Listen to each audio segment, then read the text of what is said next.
26 नवंबर को शुरू हुआ था किसान आंदोलन। कड़ाके की ठंड के बीच प्रदर्शन कर रहे किसान टस से मस नहीं हुए।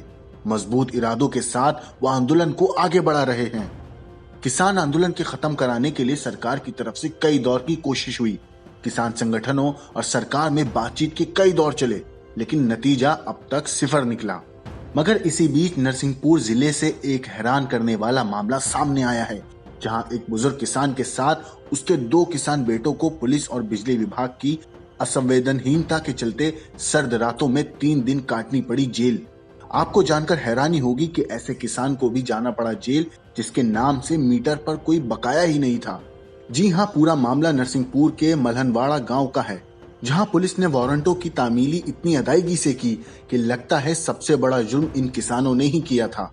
कपकपाते हाथ और लहू को जमाने वाली ठंड के बीच में देशभक्ति जनसेवा का नारा देने वाली पुलिस ने गांव में जाकर बुजुर्ग किसान और उसके 2 साथी किसानों को हथकड़ी डालकर कोर्ट में खड़ा कर दिया। किसानों का सिर्फ इतना दोष था कि वो रसूख वाले नहीं थे। पुलिस आई थी, जे मोज लगा कर ली, थाने में बैठा रहे पूरे दिन भर। मैंने अकेली चाय पी थी, भैया रोटी तक न खाई थी, कहूँ जान न दे मुए उतने बैठे आगे बढ़ी ते में ठाड़ ठाड़ तापा था। फिर जे मोई बिल्कुल शाम कर लिए गए, फिर नरसिंहपुर एक गाड़ 12 तो वो तो कहें तुम जाम डरवाओ का क्या थे डीजल।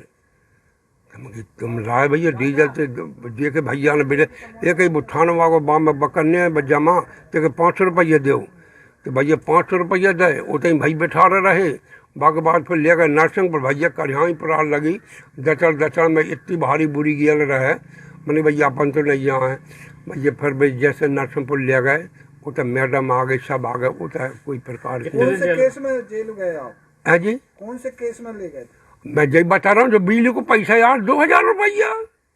2000 रुपए में कितने दिन जेल भोगी आपने? मैंने कहा 5 तारीख में 3 दिन। 2000 की मालूम नहीं थी आपको? 2000 रुपए बाकी है आपको? भैया बिल्कुल मैं कच्छू जानते नहीं, 8 साल बे खेती बाड़ी कर दिखाते कर मैं तो रोटी पानी जाई बिल्कुल नहीं जा। 2013 के पुराने बिजली के चोरी के मामले में 3 किसानों को 3 दिन की जेल हुई। विडंबना ये है कि बुजुर्ग किसान को जुर्माना कब लगा ये पता ही नहीं। वो कहते हैं कि उन्हें इसके बारे में कोई नोटिस या जानकारी ही नहीं दी गई। इस पूरे मामले में पुलिस और बिजली विभाग और प्रशासन सभी असंवेदनहीन बने रहे। किसानों का जेल जाने का सिलसिला जारी है। 74 साल के रामप्रसाद कौरव का 44,000 रुपए का बिल बकाया था, जो जमा करा दिया था, पर बाद में 2000 का चोरी के मामले में न्यायालय द्वारा वारंट जारी किया गया था। पुलिस ने किसान रामप्रसाद को जेल भेज दिया था और 3 दिन बाद पैसा जमा करने और विभाग को एनओसी के आधार पर रिहा किया गया। वहीं मालवाड़ा ग्राम के ही 2 सगे भाई सुमंत कौर और रमेश कौर, जो कि रामप्रसाद के बेटे हैं, उन्हें भी बिजली के चोरी के मामले में जेल भेज दिया गया था, जिनका 6000 के लगभग बिजली चोरी का मामला था। किसान का कहना है, जब भाई के नाम से कोई बिल था ही नहीं तो उसे किस अपराध में जेल भेजा गया। वहीं इस पूरे मामले में पुलिस का क्या कहना है, एक बार आप खुद सुनिए। हमारे पास गाडरवाड़ा विशेष न्यायाधीश महोदय विद्युत, जो स्पेशल कोर्ट होती है, वहाँ से ये 3 वारंट प्राप्त हुए थे रमेश, सुमित और रामप्रसाद कौरव के। इसके लिए 19 तारीख को इनकी तामीली की गई है। तामीली में शुक्रवार के दिन की बात है, 18 तारीख को जब पुलिस मालनवाड़ा गई थी, वहाँ जाने के बाद इन लोगों को बुलाया गया था। सरपंच ने कहा कि हम सुबह साहब हाजिर करा देंगे। मानवीय आधार पर उनको वहाँ छोड़ दिया गया था और शनिवार के दिन सुबह ये कोर्ट में उपस्थित यहाँ थाने पर उपस्थित हुए थे। जब थाने उपस्थित हुए, इनकी तामीली की गई है और कोर्ट तामीली करने के बाद कोर्ट में इनको प्रस्तुत किया गया है, जहाँ से इनके जेल वारंट बने थे।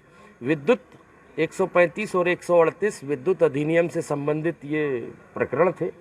अब ये प्रकरण संभावित रूप से 2013 के थे, क्योंकि उसमें जो केस नंबर दर्ज है वो 2013 का है और यह केस विद्युत विभाग के द्वारा प्रस्तुत किए गए हैं कोर्ट में।